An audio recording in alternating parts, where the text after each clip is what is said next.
Olá, meu querido assinante, minha querida assinante desse canal. No vídeo de hoje eu quero conversar com vocês sobre uma das estratégias mais utilizadas de planejamento patrimonial sucessório, que é a eleição de um domicílio fiscal mais vantajoso, sobre a luz do PLP 108. Será que a lei complementar que deve ser publicada nos próximos dias, hoje eu gravo o vídeo dia 12 de janeiro de 2026, prazo para o presidente da República sancionar, vetar, é no dia 13 de janeiro de 2026. Será que essa estratégia tão utilizada pelos planejadores no tempo de hoje, ao tempo que eu gravo esse vídeo, muitos elegeram há anos atrás para Amazonas, mais recentemente para São Paulo, alguns para Brasília, quando estão falando de operacional, buscando ali algum elemento da norma regional mais favorável ao seu cliente, seja um critério de apuração de base de cálculo mais vantajoso, seja uma alíquota menor, enfim, a estratégia da eleição do domicílio fiscal mais vantajoso. Qual é o impacto real do PLP 108 nessa estratégia?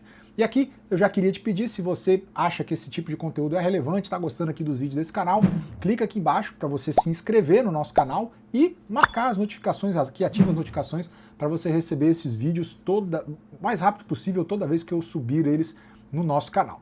Então eu já gravei um vídeo por esses dias, já deve estar publicado também, sobre aquilo que você não precisa ter tanta pressa assim em 2026 com o PLP 108, muita besteira sendo dita aí na internet. Eu gravei um vídeo falando sobre as anterioridades, né, 90º, anterioridade de ano de exercício. Talvez o editor deva colocar em algum lugar por aqui para você ver esse vídeo também, ele é importantíssimo e esse aqui vai servir como uma complementação a ele. Então a estratégia da eleição do domicílio fiscal mais vantajoso, o que era e possíveis problemas que a gente vai ter a partir de então com o PLP 108. E aí eu já adianto, esta regra específica do PLP 108, ela não majora tributo, ela não cria tributo. Então a aplicabilidade dela não está sujeita, a eficácia plena dela não está sujeita, a imposição dela à sua vida como planejador não está sujeito, você não está protegido pela anterioridade de anos de exercício e pela anterioridade nonagesimal. As regras atinentes ao que eu vou te dizer agora, que é a eleição de domicílio, não estão sujeitas à anterioridade e não estão sujeitas à anterioridade nonagesimal, uma vez que a proteção constitucional do artigo 150 da Constituição, limitações ao poder de tributar, se impõe quando se majora tributo ou quando se cria tributo. Não pode cobrar no mesmo exercício, não pode cobrar antes de 90 dias e o ITCMD está sujeito a esta regra. Mas no que diz respeito a essas regras que eu vou te falar aqui agora, já te adianto, houve um impacto significativo sobre esta regra. O que era a eleição de domicílio fiscal mais vantajoso se você é um neonato no planejamento, não conhece essa estruturação? Em que consistia? Lá no artigo 127 do Código Tributário Nacional, que tem natureza de lei complementar e que para todos os tributos, em princípio, serve como um norte de norma geral em matéria tributária. Lá está previsto prescrição, decadência, dentre outras definições importantíssimas que valem para todos os ordenamentos jurídicos das várias espécies de tributos da União, dos estados, do Distrito Federal, dos municípios. Então lá no artigo 127, nós tínhamos uma regra sobre domicílio tributário. E existe uma série de discussões que você vai encontrar na internet, na doutrina, sobre a diferença entre o domicílio tributário e o domicílio civil, a necessidade ou não da coincidência entre o domicílio tributário e o domicílio civil. O que está lá no artigo 127, o texto que está lá no artigo 127, nos permite, ao tempo de hoje, dia 12 de janeiro de 2026, dizer que a regra é a livre eleição do domicílio tributário pelo contribuinte. O texto não poderia ser mais claro. Olha o que está escrito hoje na única norma complementar que poderia se aplicar ao ITCMD também, ao tempo de hoje, uma vez que o PLP 108 ainda não foi convertido em lei complementar, está escrito assim, artigo 127 do CTN, na falta de eleição pelo contribuinte ou responsável de um domicílio tributário, na forma da legislação aplicável, considera-se como tal. Então, na falta da eleição, ou seja, você pode eleger livremente. Se você não eleger o seu domicílio tributário, suplementado, o seu silêncio, a sua falta de manifestação de vontade, será preenchida por um critério legal. Qual o critério legal? Se você não eleger. Inciso 1. Quanto a pessoas naturais, a sua residência habitual. Ou sendo certa ou desconhecida, o centro habitual da sua atividade. Presta bastante atenção. Hoje, o que está vigente é essa livre eleição. Só que hoje, já nos planejamentos, nós já recomendamos aos clientes, é uma boa prática, que o contribuinte, o nosso cliente, o patrimonialista que nós estamos atendendo, o patriarca, matriarca, não se apegue a essa regra, a essa literalidade, como um guarda-chuva para evitar que vai evitar 100% de vezes um eventual contencioso tributário. Então, sempre que nós vamos utilizar de um domicílio diferente da atual residência do nosso cliente, são coisas diferentes, domicílio tributário, domicílio civil, residência habitual. Quando nós vamos indicar um domicílio hoje diferente da residência, nós construímos junto com a família, através de uma anamnese muito bem feita, em que se pergunta o histórico daquela família, se a família sempre morou no estado onde você está trabalhando, onde você está atendendo ela, se por acaso existe filhos que estão indo estudar em outro estado, se essa pessoa ela viaja muito, porque a questão de multiplicidade de residências ou multiplicidade de domicílios civis também pode ser usado como uma proteção para esse domicílio tributário eleito. Então essa pessoa viaja, seja para ver show sempre, seja para ver um jogo de futebol sempre do time dela. Ele mora aqui no Espírito Santo, mas torce para um time de São Paulo, é um corintiano, é um palmeirense, todo mês está indo para São Paulo ver jogo, está indo ver, tem até um apartamento lá, ou vai comprar ou vai alugar um apartamento lá. Todo mês está indo ver show, um teatro, ou tem negócios em São Paulo, ou em Brasília. Às vezes você é um advogado, está sempre indo em Brasília, porque você tem causas nos tribunais superiores, e Brasília pode ser um bom domicílio fiscal também para uma regra para as operacionais, né? Daqui a pouco eu explico o porquê, o que a gente olha hoje no domicílio, mas para entender, né? Então sempre que a gente vai fazer a eleição, a gente primeiro faz uma anamnese da história da família. Olha, teus pais vieram daqui, você tem irmãos em outro lugar, tios, primos, pai, mãe, que tá morando em outro lugar, às vezes você tá atendendo alguém do Espírito Santo, mas os pais dessa pessoa moram em São Paulo, moram em Brasília, moram em algum... Você tá atendendo alguém que é do Sul, mas os filhos já estão morando em São Paulo. Então, assim, você tenta entender o contexto da vida da família, da história, da biografia da família, para construir, dentro dos aspectos das relações dessa família, primeiro de afeto, primeiro de relacionamento interpessoal, e extrapolando também para as relações comerciais dessa pessoa, digamos, olha, você tem uma atividade empresarial hoje, onde estão os seus principais clientes? Onde estão os seus principais fornecedores? Você trabalha com agronegócio, está ali no Mato Grosso, mas por onde você escoa a sua produção? Qual o porto de onde sai a tua produção? É o Porto de Santos? Será que você consegue ter uma atividade, parte da sua logística envolve você ter um ponto de contato com algum desses domicílios mais vantajosos? Então a gente faz toda uma anamnese, eu não vou me exaurir aqui explicando toda essa anamnese, mas eu dei aqui alguns exemplos. Ou relacionamento interpessoal, familiar, de biografia, para trás ou para frente, às vezes o filho está quase numa idade, o cara quer botar ele para estudar medicina lá na USP, ou na federal, numa faculdade, vai estudar lá na Mackenzie, enfim. Então, as pessoas no nosso território nacional, é livre a circulação de pessoas, as pessoas circulam livremente, construindo a sua vida, muitas vezes, não necessariamente no lugar onde elas nascem, né? Cadê papai, cadê mamãe, cadê filho, cadê tio, cadê tia, cadê primo, cadê irmão? Então, tem ponto de contato? Bom, isso é legal. Para quê? Para reforçar o que hoje é algo previsto na lei, mas que pode, algum contraditório, existir com base com a Secretaria de Fazenda dos estados. O estado que é preterido, ou seja, elegi um outro domicílio para a questão do planejamento sucessório, o estado, né, onde você tinha suas relações até então, pode, meu Deus, a mão grande. Não, peraí. Então vamos construir o relacionamento de domicílio civil, né, vamos dizer assim, para ter uma multiplicidade de domicílio com um outro ente federado. Então assim, faz essa anamnese e elege. O artigo 127 no caput fala que só vai aplicar o domicílio civil quando o contribuinte não indicar. Então como é que funcionava isso? O contribuinte ia lá na declaração de imposto de renda dele, livre escolha.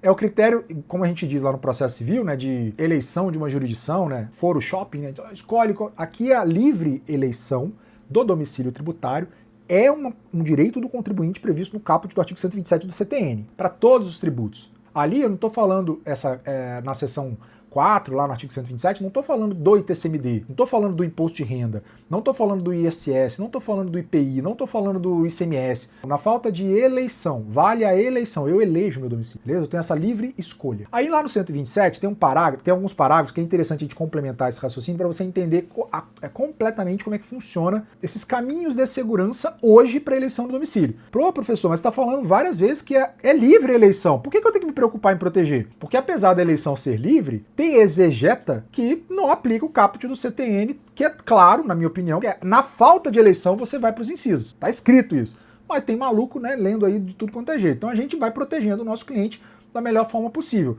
A melhor forma possível é você, na materialidade da vida, ter de fato um domicílio civil no domicílio tributário eleito. Nem que seja uma multiplicidade de domicílios civis, você constrói isso de algumas formas. Então, além dessa anamnese que eu já mencionei, comprar imóveis no local onde você está indicando. Tem muito contribuinte que no planejamento sucessório vai economizar tanta grana que para ele comprar mais um imóvel, ao invés de comprar, por exemplo, aqui em Vila Velha, Espírito Santo, Vitória, Espírito Santo, comprar em São Paulo, não precisa ser São Paulo capital, pode ser São Paulo qualquer. Essa pessoa faz peregrinação para Aparecida todos os anos, é devoto de Nossa Senhora, é uma pessoa católica, todos os anos vai para Aparecida várias vezes. Ele tem um imóvel em Aparecida para ele poder ir lá, para ele poder alugar, para algum parente que vai lá fazer uma peregrinação também, ou para Canção Nova, etc. Não precisa necessariamente ser em São Paulo capital, um metro quadrado muito caro, etc. Mas pode. Eu vou comprar mais um imóvel lá e beleza, em São Paulo. Então comprar imóveis ou alugar imóveis, além da anamnese que a gente faz para indicar quais são os possíveis domicílios que essa pessoa pode ter segurança na concretude do domicílio civil, ele, né, vai lá, compra e investe de fato naquele território. Para além disso, o que tem lá no 127 que é interessante, né? Quando não couber a aplicação das regras fixadas em qualquer desses incisos aí em cima, porque fala de pessoa física, né, pessoa jurídica, quando não couber essa questão, considera-se como domicílio tributário do contribuinte ou responsável o lugar da situação dos bens ou da ocorrência do fato gerador ou fatos que derem origem à obrigação.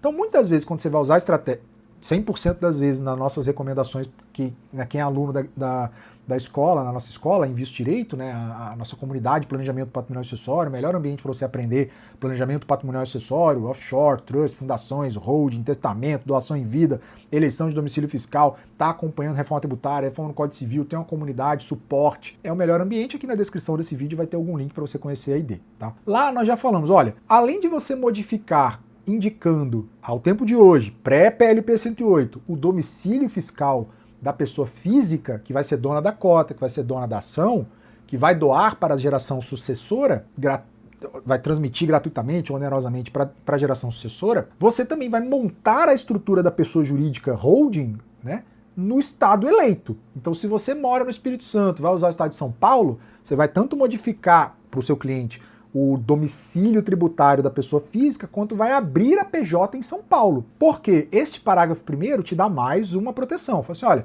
tudo bem, não é? Então a gente vai considerar o local de situação dos bens. Então é um bem móvel cujo registro está, está lá em São Paulo. Então as cotas, esse bem imaterial, né, incorpóreo, esse bem imóvel, ele está registrado nas JUSESP. Então a empresa é de São Paulo. Então o local e a ocorrência do fato gerador, é lá que se modifica a titularidade das cotas. Então o fato gerador ocorreu lá. É lá que eu faço os atos societários de transmissão, tá bom?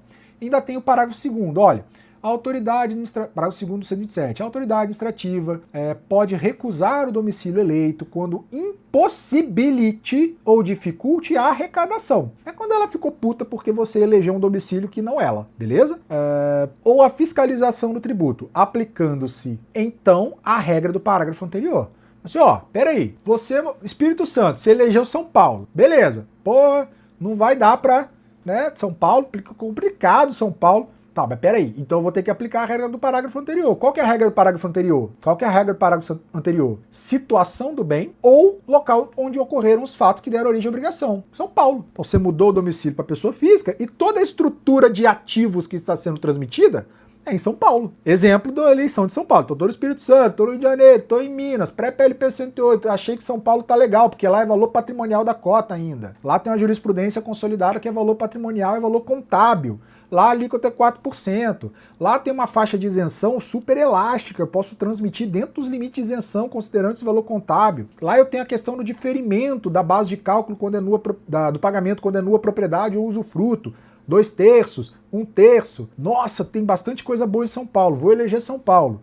Mudou para pessoa física, mudou para pessoa jurídica também. A holding é lá e a transmissão é lá. Ah, alguém vai querer brigar, alguém vai querer desconsiderar. Tudo bem, mas os ativos são lá, a ocorrência do fato gerador foi lá, então ainda assim estou afastando a sua sujeição ativa em razão do parágrafo 2º do 127 CTN. Isso é hoje. E o que acontece com o PLP 108? Alguns estudiosos nas redes sociais têm dito que no PLP 108 nós tivemos uma inclusão de uma regra muito boa para o contribuinte, que é a presunção da declaração de imposto de renda ser o domicílio. Presta atenção no texto. E aí, na minha opinião, já estou antecipando, na minha opinião, isso é um enfraquecimento da livre eleição. Porque o 127 do CTN, já estou antecipando para o vídeo ficar curto, né? No 127 do CTN, ele fala que é na falta de eleição e a livre eleição.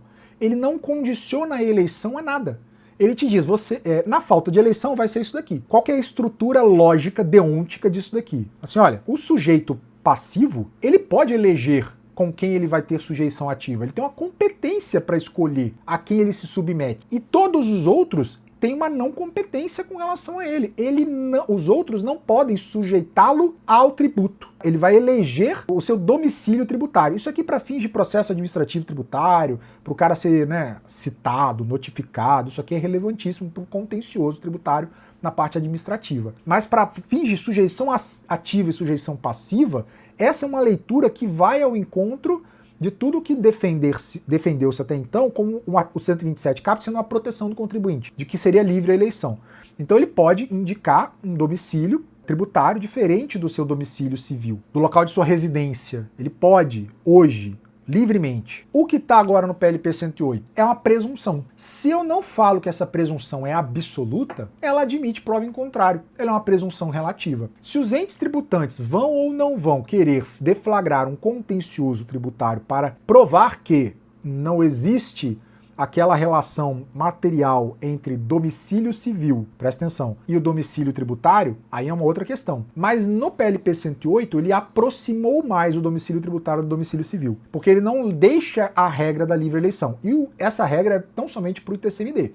O PLP 108, que vai ser convertido numa lei complementar, ele prevê uma regra tão somente para o ITCMD. Então isso está lá no artigo 159 do PLP 108. É competente para instituir imposto relativamente a bens móveis, incluindo títulos, créditos e outros direitos e bens incorpóreos. Aí ele vai reproduzir o que está na Constituição Federal, do decujus, quando é domiciliado no Brasil, do decujus, se for domiciliado no exterior, quem que é, na transmissão por doação independente da localização de bens, se o doador for domiciliado, tararara. Então ele vai fazendo essa vinculação da sujeição ativa e a sujeição passiva ao domicílio. Preste atenção, domicílio. Se o decujus for domiciliado no Brasil, aqui ele não fala em domicílio tributário. Ele não está usando o termo tributário ou domicílio civil. E isso é um problema. Se o decujus for domiciliado no exterior, na transmissão por doação independente da localização de bens, em caso de doador com domicílio no Brasil, o Estado se...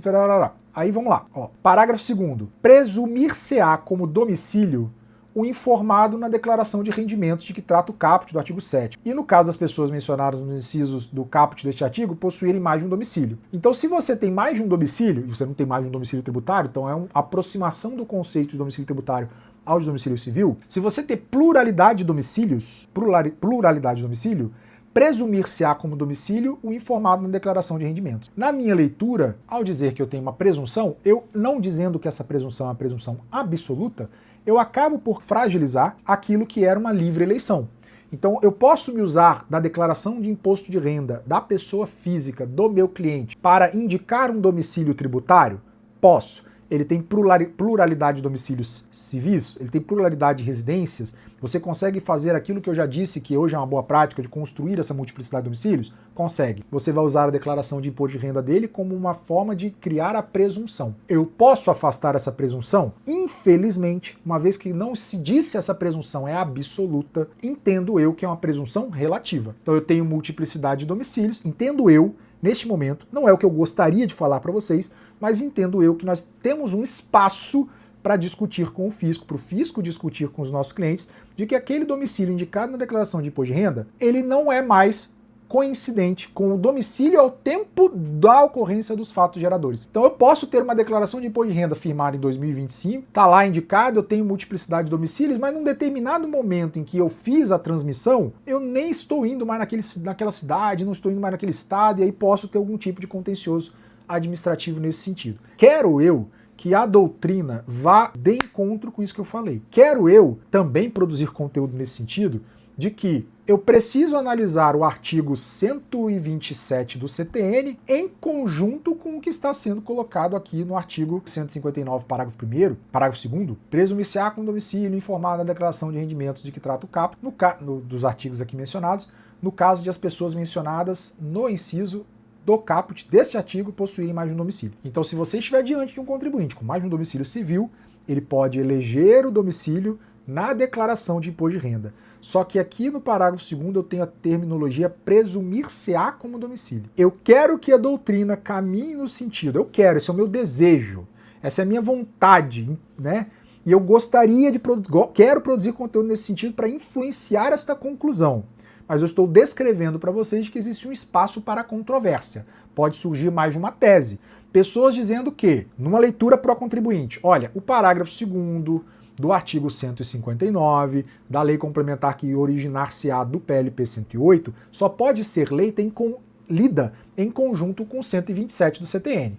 A regra geral do 127 do CTN para todas as espécies de tributo, a regra geral que existia era uma regra que permitia a livre eleição. Então agora eu estou criando uma presunção. Além de ter uma multiplicidade de domicílios, eu estou elegendo um domicílio que é a minha liberdade e eu tenho presunção de que aquilo é veracidade. Não pode a administração tributária afastar a regra aplicando para o inciso 1º do 127 do CTN para algo diferente do que está na minha declaração de imposto de renda, quando não se provar em sentido contrário de que eu não tenho multiplicidade de domicílio, por exemplo. Dito isso, a outra tese, ela vai no sentido de contrário. Assim, olha, é uma presunção relativa, eu posso afastar, provando que você mora efetivamente aqui, seu centro de negócios e centro econômico é todo aqui, e que você não tem mais a livre eleição no que diz respeito ao ITCMD por uma decisão do PLP 108, uma decisão do legislador complementar, e esta é uma regra especial, presta atenção,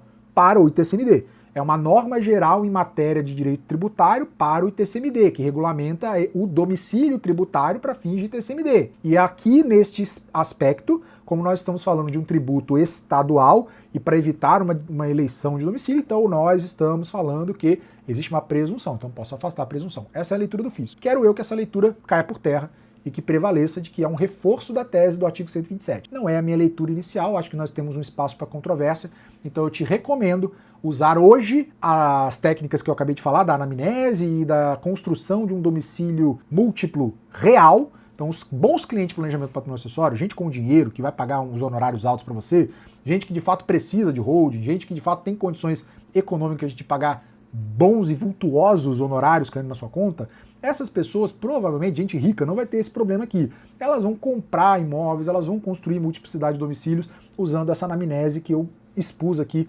rapidamente, alguns itens de pergunta que a gente faz no início do vídeo. Se você pulou essa parte, né, ou não prestou atenção, volta para o início do vídeo para você ver, ouvir e anotar alguns insights do que perguntar e de como construir materialmente, verdadeiramente, essa multiplicidade de domicílio civil, para que o seu domicílio tributário fique de pé depois do PLP 108. Se você não segue esse canal, curte esse vídeo e assiste o outro vídeo que o editor colocou aqui em cima sobre aquilo que você pode sim esperar para 2027, que você não precisa correr em razão do PLP 108. Isso que eu acabei de falar nesse vídeo, sim, isso muda assim que publicarem a lei complementar que vai nascer do PLP 108. Um abraço, até o próximo vídeo.